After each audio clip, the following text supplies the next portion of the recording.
everyone, and welcome to this conversation presented by White House Custom Color. I'm Jed Toffer. Thanks for listening. You know, my wife Vicki and I have owned and operated our photography studio, V Gallery, for 20 years now. White House has been our lab for the last 16 of those years, and we could not be happier.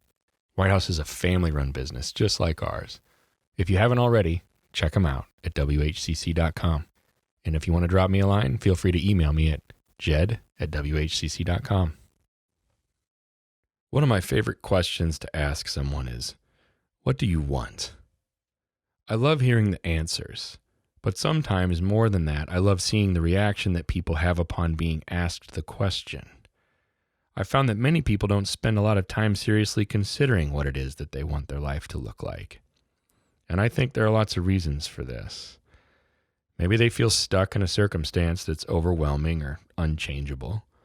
Maybe they are too afraid to take the risk it would require to make their dreams come true.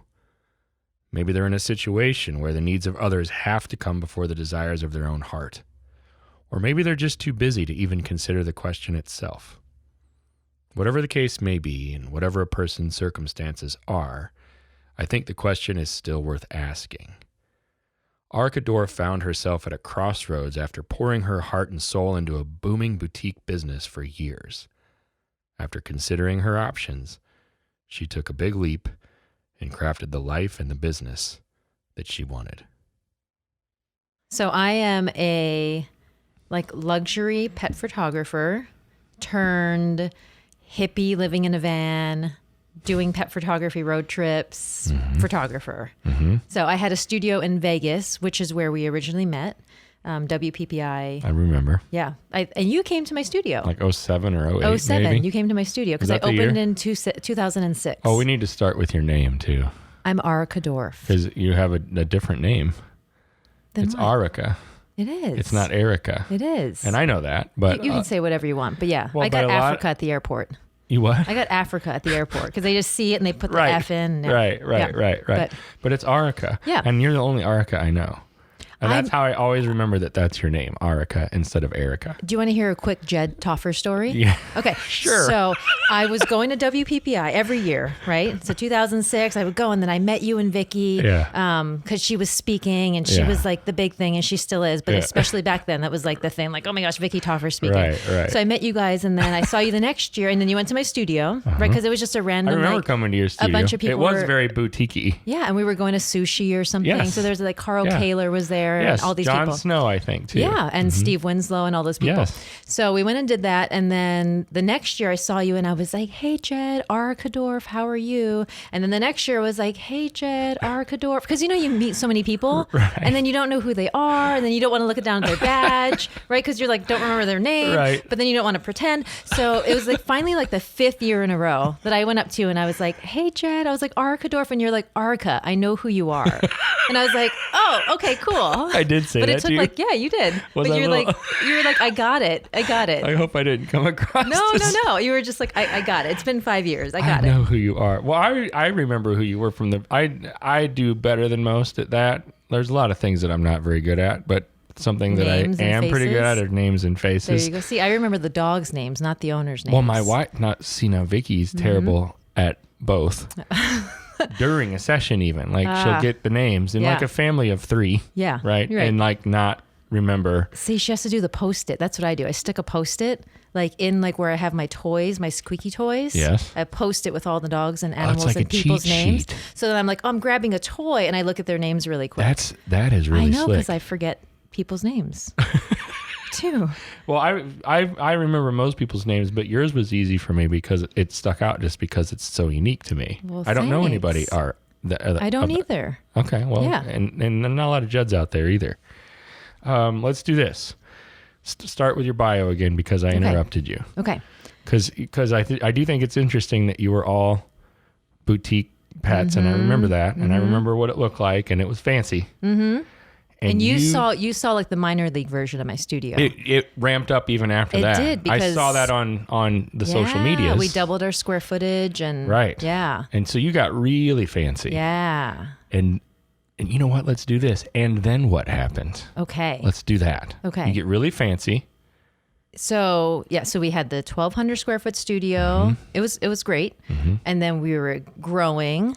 We tripled our employees, which just means like I hired a few people, and then doubled our square footage, built the whole thing out exactly how I wanted. I had an office, I had a separate theater room, had a huge shooting area, the whole thing. So I had the studio total for 9 years. Yeah.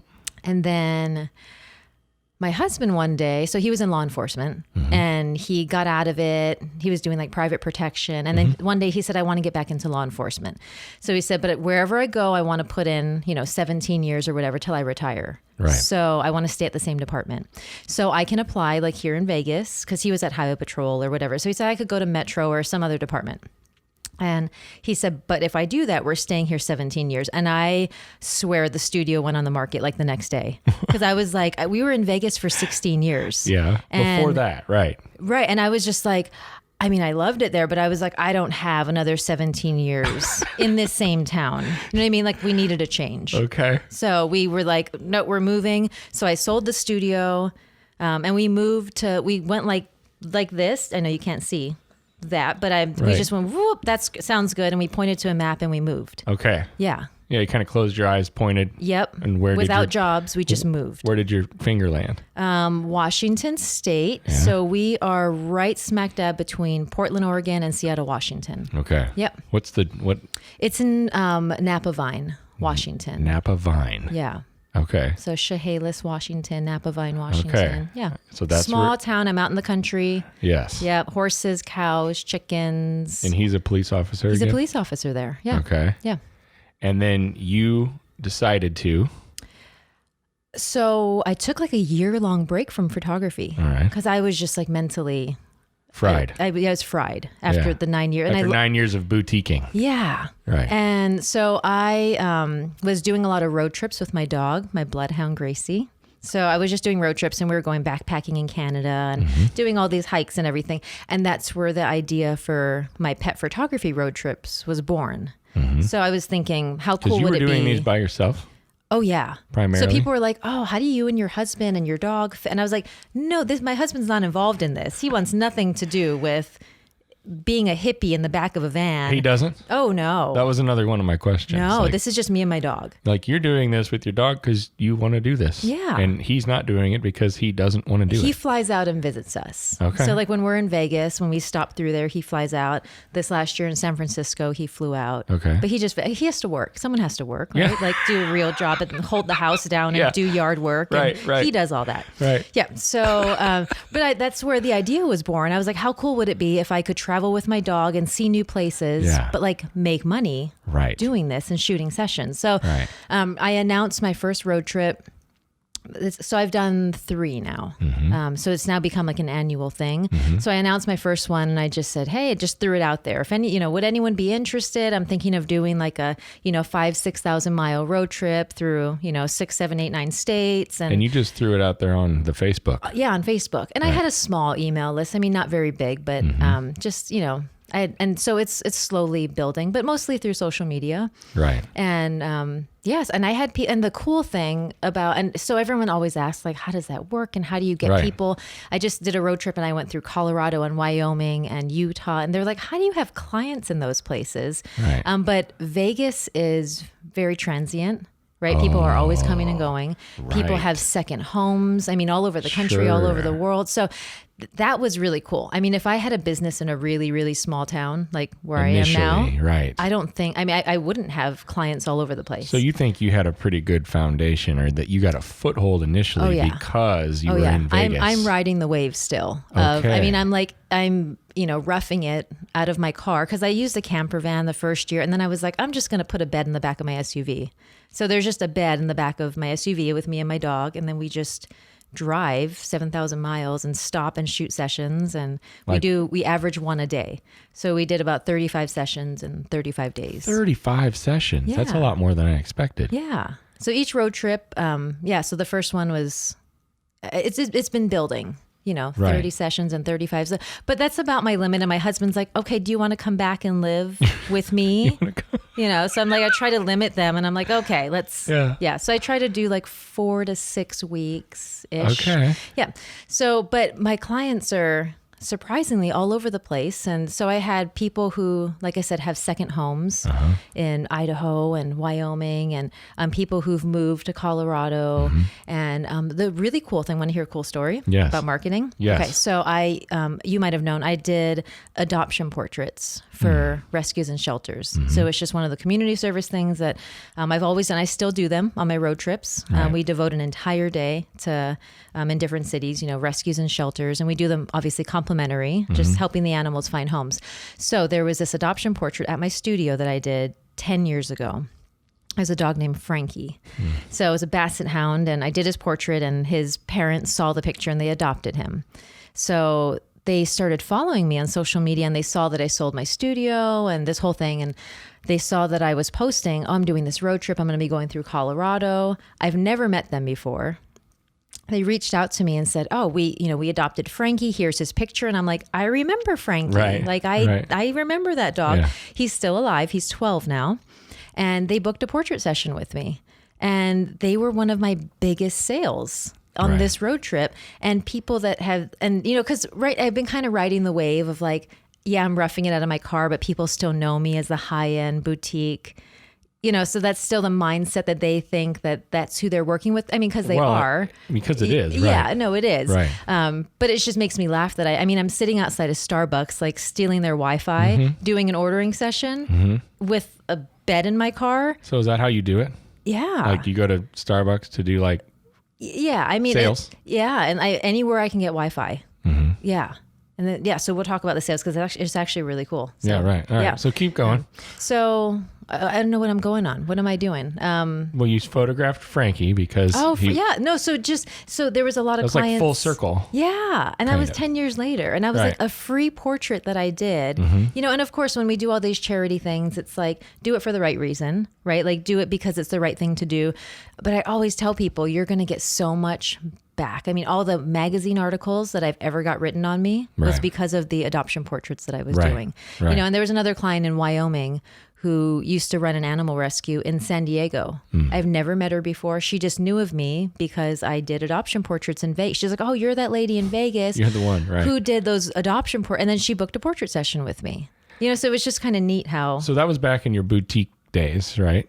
When I was doing the adoption portraits. Yeah, and I'm still doing them now though. And you're still doing them now. But I guess what I'm getting to is what, besides the obvious, all right, what is different about the way that you did things then and the way that you're doing things now? No, I know everything. But I'm even thinking like more in your psyche, more in like your mindset and more like internally the way that you are, not what it looks like. Sure. Not the bed in the back of your car as opposed to 2,400 square foot beautiful boutique studio. Right. What about in your head? No. So my big thing right now that, when photographers because they see pictures of my old studio and they're like, oh, that's my dream. And you guys probably heard that from V Gallery because you guys had like 7,000 square feet. Right. Yeah. So people see that, oh, that's my dream. Yeah. And I'm like, is it really? Because maybe it is, but is it really? Yeah. Because there's a lot, you're married to it. Yeah. You're going to live there. I am living there. Right. Literally right now. So my big thing right now, when you say psyche and your mindset is base your business model on the lifestyle that you want to live. Yes. And that's what I did when I sold the studio, and I loved it when I had it. And I had these amazing employees and FedEx people would come to drop off packages and they would stay for like 15 minutes. Yeah. Because they were like, it's just so relaxing here. And we're like, we got to get work done. Get out of here. But you got deliveries to make too. But it was just so relaxing. And that's what we wanted, Right. But when I moved, I was like, I don't want that. I don't want to be tied to a retail space. And that's why when I do my road trips now, that's what I'm doing for the year. That's the bulk of my money for the year that I'm living off of. So I literally live like a retired person for 10 months out of the year. So I work for 2 months. That sounds nice. Well, and then I do pet paintings, right? So I do that throughout the year. And that's just kind of like. So you don't have much of a business near your home. I don't tell people that I'm a pet photographer at home. People don't even know. I don't want to talk about it because I don't want to do it's just. You don't want to do it then. I don't want to do it. And I might get to that point, eventually where I'm like, I should start doing this and build my business here. But right now I just don't want to. Yeah. And I think that's why I'm enjoying the road trips. But it's also, I think that's why people book me because it's so exclusive. Because they can't get me any other time of the year because you have to wait a whole year if you don't book now. So not a lot of people in your immediate area even know? No, when people ask, what do you do? I say, I do pet paintings. I'm a pet painter. Because that is what you do there. That's what I do year round, just on my own time, working from home, But yeah, if I start telling people I'm a photographer, then I have to do portraits and I have to. So logistically, how do you handle the various things that you have to do on the road? Because you're moving on, right? Like you. Oh yeah. You photograph a session, and I'm in a different state sometimes the next day. So then, but you need to make a sale. I do. How do you? It's magic. It's so great. So I came from you're actually the one who told me to get a projector. Originally. I hope so. Yeah. So when Jed came to visit my studio, he said, because I think it was like a year into my business, and it was beautiful, right? It was like this whole big space built out, but we were still doing a big screen. We weren't doing a projector. And you said, you need to get a projector. It's going to pay for itself in the first sale. Yeah. So the next day I went to Best Buy and I bought it because Jed said so. And I bought a projector and it paid for it. And it was there for 9 years. And so I had it that whole time. Paid for itself a couple times over. So hopefully. That's what we did. We did in-person sales. I mean, that was our thing. So that's where your money comes from is wall portraits, right? That's where you're making your money. Mm-hmm.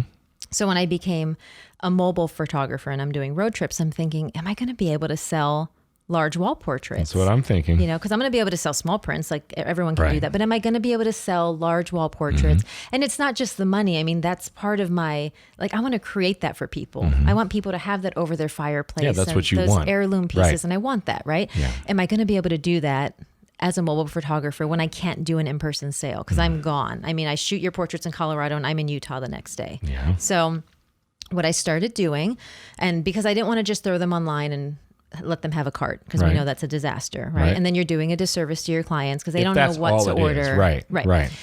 So what I do now is I do an online gallery, which I never used to do at the studio. So at the studio, when they came in for the in-person sale, that was the first time they were seeing their images. Now I actually do an online gallery, but I disable the cart. So they are not allowed to order online. They can't buy. They cannot buy it online. They're just using it for viewing. Just to view. Okay. Of course, it has your watermark and it has the image numbers and all that. Right. But I do a 10-day limit. So, and everyone knows this ahead of time because they see all of my policies, and I have a minimum now. And that's the big thing we changed. So at the studio, I didn't have a minimum. Mm-hmm. So we just had a session fee, and you could come in and just get an 8x10 or holiday cards and be on your way. Well, I'm not going to drive to Idaho for you to get an 8x10, right? Or just holiday cards. I need to know that you're invested in doing the session. So I implemented a minimum, which I wasn't worried about because I was like, if you don't want to book me, it doesn't matter to me. Doesn't matter. You're going to do it anyway. Right. Well, at the studio, it mattered to me because I needed to shoot. We were shooting 200 to 250 sessions a year. Yeah. And I needed the sessions. I didn't want to turn people away by scaring them with a big minimum. Right. So now I implemented a $675 minimum. So it's a $250 session fee with a $425 print order minimum. Mm-hmm. So it's not a huge amount. And of course, that's not what I hope my sale is, right? But it's at least I know those people are serious. Those aren't your 8x10 people, Right. It's a good way for you to communicate with them. Like, hey, this is the type of investment that I expect, that I need, really. Right. And people who are at least willing to spend that up front, they're not people who want to screenshot the images and steal them and go print them themselves. I mean, you're eliminating all of those people by having a minimum. So what I would do is put the images online and I give them 10 days. So I say, within the next 10 days, let me know when you're ready to do your ordering session. And I send them dates and times. So here's the dates that I'm available. And they have to order within those 10 days. Or the images self-destruct or whatever, gone. They're It's not literally, they're not literally gone, but I mean, you have to do it in 10 days. Mm-hmm. So the client sets up their ordering session and we use join.me. Okay. Have you used that? I have. Okay. So it's like the best one out there that I've found because there's different companies that do similar meetings, online meetings there's a lot that. Of them. And they've always been very difficult for me. Mm-hmm. I'm talking to the person on the other line and I'm going, can you see my screen? Right. Well, I can't hear you through your computer. And so it's just like where join.me is like you click a button and the client's like, oh, I see my images on your screen. Right. So what it is the client they don't need to download any software.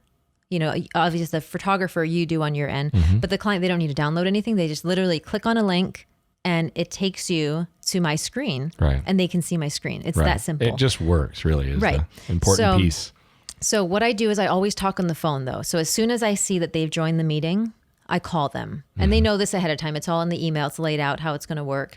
So I don't talk through join.me because if you're sitting out in front of Starbucks in like the middle of Utah or something, you can't depend on their Wi-Fi. And it could be, if there's a delay or something or the screen freezes, I don't want our conversation to freeze. That's a good tip. So how you're frustrating not going to lose, like even if you lose the Wi-Fi connection or anything associated with the Wi-Fi. You don't lose the flow. You still have them on the phone. Yep, you're on the separately. phone. Yep. Right. Yep. So I don't talk. So turn the volume down. I don't talk through the computer. And you're using like an earpiece of something probably. So you have your hands to do whatever. Yep. Okay. Yep. So always talking on the phone.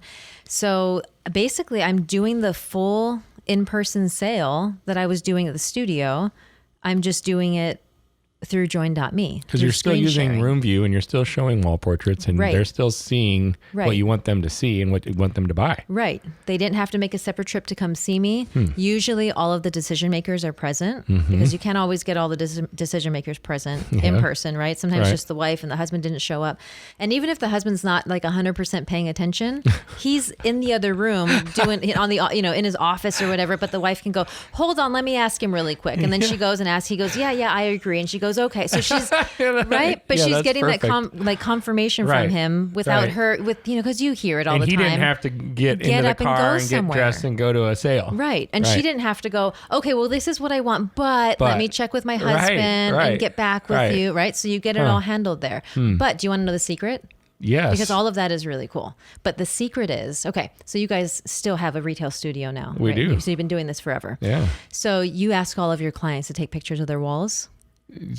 Sometimes, yes. Okay. How many people do that? Well, if we ask them, they usually do it. Oh, see, that's like not the norm. Right. So I did this for 9 years. It's not the norm. You're right. It is getting easier now than it used to be. Like it used to be a lot more problematic. Right. So we would always ask people, take pictures of your walls. I mean, we went as far as making tissue paper packets at the studio. So we cut different sizes of tissue paper. Literally a 30 by 40 piece of tissue paper, a 24 by 30, an 11 by 14, an 8 by 10. See. We folded it up, put a tag on it, like an address label, what it was, sent it home with them so they could tape that to their wall. I mean, we did everything we could. We would send them home with pieces of string saying, this is 30 inches long, this is 10 inches long, tape it to your wall, right?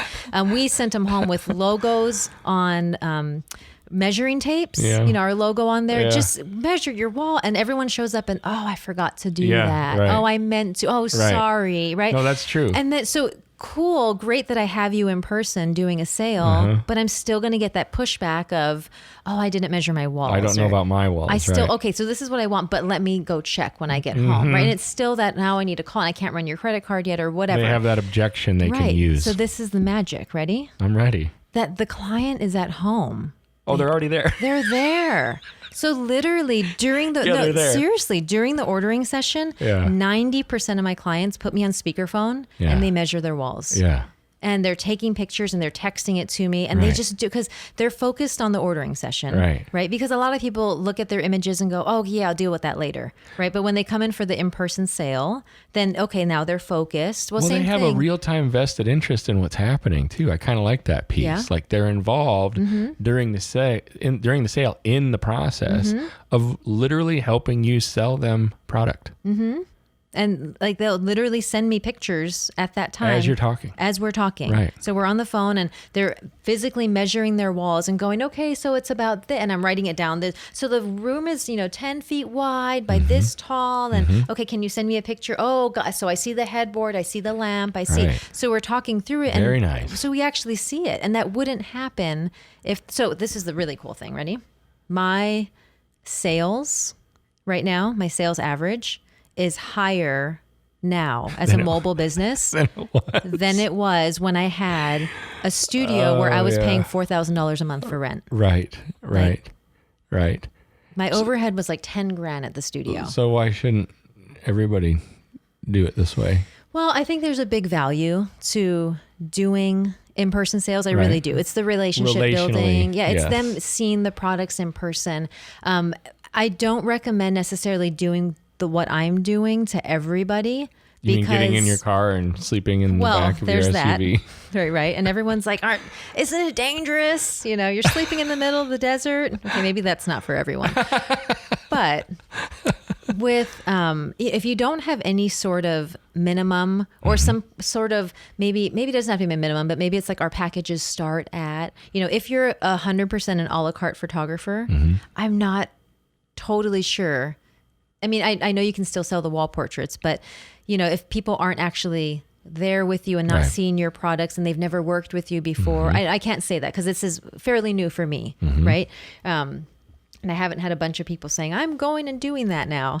But for me, it's working because I have the minimum and I have, or if you have the collection start at, just so but and everyone's like, well, they don't get to see the products and touch them. And I'm like, that doesn't bother my clients. Like no one's like, I need to feel a canvas. Right. No one says that. I mean, they honestly just trust me. Most people are like, I want to get it framed. Can you I sent you a picture of my house. Can you just pick a frame? Well, the trust is a big piece, right? Isn't it? Oh, big time. How much also do you think this is working well for you because you legitimately love it? See, and that's why I only do it 2 months out of the year. Because I think if I did it year round, it would radiate. It's too much. Right. And I don't think I would love it. But for those 2 months, I love it. You are on cloud 9. And I have my dog with me. I've watched. And she's like part of my, okay, so here's another interesting thing. So I was camping one day. This is on the Coeur d'Alene River in Idaho. It's so pretty. So I met this guy and he was a sound engineer or something unrelated to photography. So we were chatting and he has a trailer and he's like, yeah, this is what I like to do, but I do most of my work out of LA. So the point of my story is we got to the point where he was saying, yeah, I have to really be careful that people, my clients and things don't know that I'm roughing it out here in Idaho. And because he doesn't want that image and that perception. He wants them to think he's this really high-end dude in a really expensive office. And I was like, wow, that's really interesting because I'm the complete opposite. I mean, my behind the scenes pictures and Gracie camping with me and where we go. I mean, that's part of my marketing. That's your shtick. My clients love that. Right. I mean, they want to see that. Well, They're he's like, in LA. Well, yeah. Right. Just throwing that out there. But I'm like, everyone wants to see that. Right. That's part of, I mean, like if I like do some kind of an email update and don't have like what's going on with Gracie, people are like, well, they want to know where's what's Gracie? Up. Right. Is she okay? What's happening? And everyone wants to meet her. Right. When I do, and if I don't, because I don't bring her to portrait sessions, because that's just, unless it's good weather, I can leave her in the car. But if not, I have to find a dog sitter or drop her off at a doggy daycare or something. But when I don't bring her, clients are like... They're disappointed. They're disappointed because they wanted to meet Gracie because she's part of my marketing. Right. And they've seen all these behind the scenes pictures. Don't you think it's also because people, no matter what, they really value authenticity? Oh, for sure. And that's just straight up who you are. Yeah. No, people want to work with people they like. Right. Yeah. Right. And people like authentic people. Yeah. Or at least people they think are authentic. Yeah, I'm authentic. No, I'm not pretending to be authentic. I know that about you, and so do your clients. But that's my point. Yeah, is that they know that, and Gracie's part of it, right? Yeah. And so, like with this other guy, it might not work the same for him. Yeah, that's true. But it might. Yeah. And he doesn't think it will, apparently. Right. Well, I think people people want to like vicariously live through us because who's going to actually do that? Who's going to like, well, you guys bought a vintage trailer. We did. Yeah. Oh my, yes. But how many people that's people's dream, right? I want to do that. I want to travel. Well, they say it is. Right. I know. If I had a dog who didn't shed, it would be like the perfect dream. Well, we have the dog that doesn't shed. Oh gosh. That's why she got the dog that Gracie, doesn't shed. But she sheds a lot. So it's a lot of work keeping our little space looking presentable. Because clients are like, oh, I want to see what your little setup looks like. And I'm like, I don't really want to show that to you right now. It's such a mess. I want to see what your setup looks like in your SUV. Right. So what do you do for, like showers? I thought you were going to say, like, how do you ship your images to your clients? And then it was, what do you do? It's showers. I'm not there yet. I'm thinking I'm putting myself in your spot because I'm asking, I think I'm asking because I could see my wife absolutely loving what you do. Yeah. Like she would be all about that. So I'm really on the fence right now. I've been looking at RVs, like real small RVs. Yep. Okay. Like 20 foot at the biggest RVs, or maybe like a Sprinter van or something. Right. And then have a little bathroom and have a little shower and be like a little more civilized, right? But I'm like, it's like that. It's just such a big investment. It is. And all of a sudden you're in a different ballpark. Right. And I know I'm going to use it personally, but for me, it's a business investment if I do it.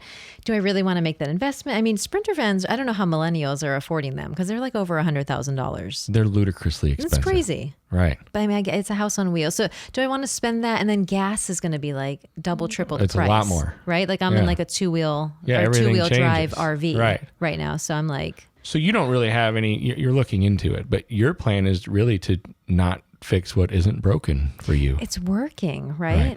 So, okay, so how do I shower? Well, I'm not trying to avoid the question. I don't, goodness gracious, I don't need to get into that, but I'm curious like how you would handle certain things. And really you started to answer where I was wanting to go was you're looking at the RVs or a Sprinter van or something, but that changes things. Well, it changes everything. It's not just the money, it changes the experience. It certainly changes the experience, but what, again, I'm circling back to one of the reasons it seems to me like you're loving it so much is that you don't have that weight of overhead anymore. Yeah.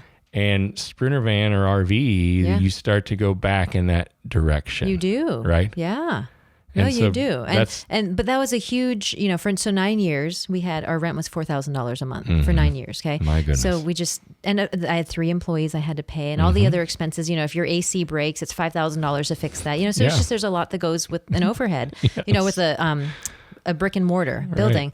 So, I mean, I didn't realize, I guess, the stress that I had because it was so normal and I just did it. And we did great. I mean, we made over $200,000 every year and it was great, but there were years that easily, I mean, I make more in 2 months right now on my road trips than I did in a full year's work at my studio. Oh my goodness. I mean, I run the numbers and I'm like, oh my gosh, this is crazy. I mean, it's because right away none of that overhead is there. Right, and I don't know if I already said this. I was thinking it. My sales average is higher now, and so it's like, and then I don't have that overhead. So it's like my profit margin is so much higher, and so when I sold the studio, I was just I didn't realize. I just like exhaled and was just like, oh my gosh, that was such a huge burden to, I don't have to write a rent check next month. How cool is that? Yeah. So no, that's a huge part of it. It's just that keeping it simple.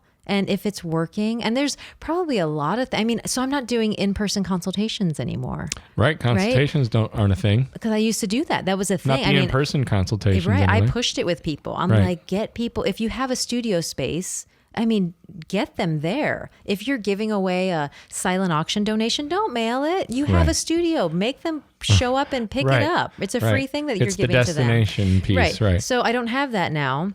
And, I don't do consultations, and I might change that, but I don't do a Skype thing or a FaceTime thing or because it's working.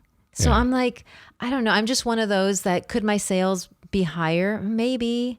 But everything I'm doing is working. So I'm like, I don't know if I really want to spend the time. And my clients are happy with what they're getting. They're not flustered at the ordering session and unsure of what they want. I mean, they just kind of trust what I'm doing for, So I'm like, you have 10 months to paint. Yeah. And and go hiking and feed my chickens. That's a beautiful thing. Yeah. I'm jealous. No, it's cool. I'm thinking about it and I'm thinking, well, we still have the building and the studio and the overhead and all of that. There's nothing wrong with that. It's not a right or wrong thing. I paid my dues. I did my 9 years in the studio and I'm just enjoying. And like I said, I literally I'm doing all these things on my bucket list that I've never done. So I joined the choir at my local. You're very musical. I am musical. Right. And I knew that, but I don't think I knew to the extent to which you were until probably the last year when I'm following you and you bust out a mandolin or you bust out my ukulele. Ukulele, that's what it is, right? Because you gave a lesson the other day, or you shared a lesson. Well, that's the thing I'm doing. So I'm teaching ukulele lessons where I live, and that's something that I grew up doing. I grew up taking uke lessons, and then I've always wanted to teach, and I had a couple students in Vegas, but it was just so hard to fit it into my schedule. So now it's like I have students that are 7 years old who are 70 years old. I'm started a vegetable garden. I joined the choir. So it's just all these things that I've never had time for. And people usually can't do till they retire. Right. And I'm just able to do it now. That's awesome. Because like I said, you just base your lifestyle, base your business on the lifestyle that you want to live and how you want to spend your time. Where do people find you? Right now? Yeah. Like my website? On the webs. Where, my website? yeah. So my website is aricadorff.com. Mm-hmm. So I have that. And then Arica Dorff.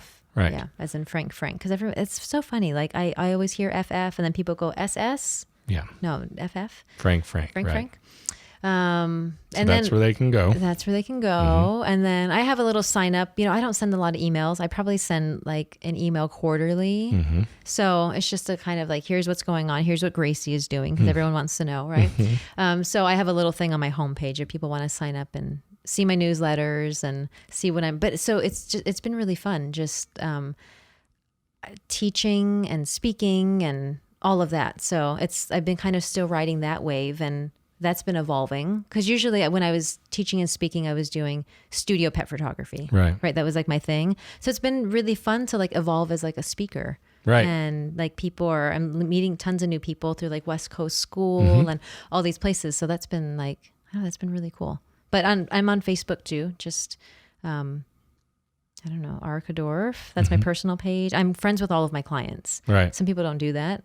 But I want to know what's going on. Like, well, it's easy to find people on Facebook. I want to know what's going on in their lives, so I'm friends with everyone, and I have a business page too. But yeah, this is awesome. Yeah, I knew pieces of it, but I didn't know all of it. Yeah, and so it's fun to find out, it's like the particulars and the fact that you're making it work so well in such a short amount of time throughout the year. Yeah, which gives you so much time. Yeah, which is easily the most precious commodity there is. That's what I'm taking away from this more than anything. Yeah. And I feel like you did it. Like you made it. No, and good job. Yeah. And the cool thing is that even though I'm roughing it in my car, you can still give your clients a high-end experience and you can still charge high-end prices. Like I raised my prices when I left the studio. Yeah. And like you should, everyone should, increase your prices every year. And I still do all of that. Right. My sales average is higher, so it's like, it's not like, oh, well, you're doing that. So maybe you should lower your session fee. Back. No. Yeah, no. Go the other way. Yeah. Make it exclusive and I love it. Yeah. Thanks for joining me. Oh, thanks for having me. It's so cool. This was a lot of fun. Yeah. And enjoy the rest of the show. Okay. So in like an hour, you're going to say, okay, Vicky, so we're selling the studio and we're going to live in the vintage camper. 5 minutes. Perfect. Not an hour. And she'll probably say like, okay. That's funny. Do you guys do a lot of traveling? Yeah, we travel a lot. Yeah. Yeah. And she loves that. And the kids like it? Oh yeah. They're the best travelers in the whole wide world. Yeah, they're great. I can't even imagine better kids for traveling. See? Like they'll do the whole "Are we there yet?" But I just say nope, and they say okay. So fun. Yeah, we're fortunate there. So again, thanks for this. This was great. Thank you. Have a good one. Thanks.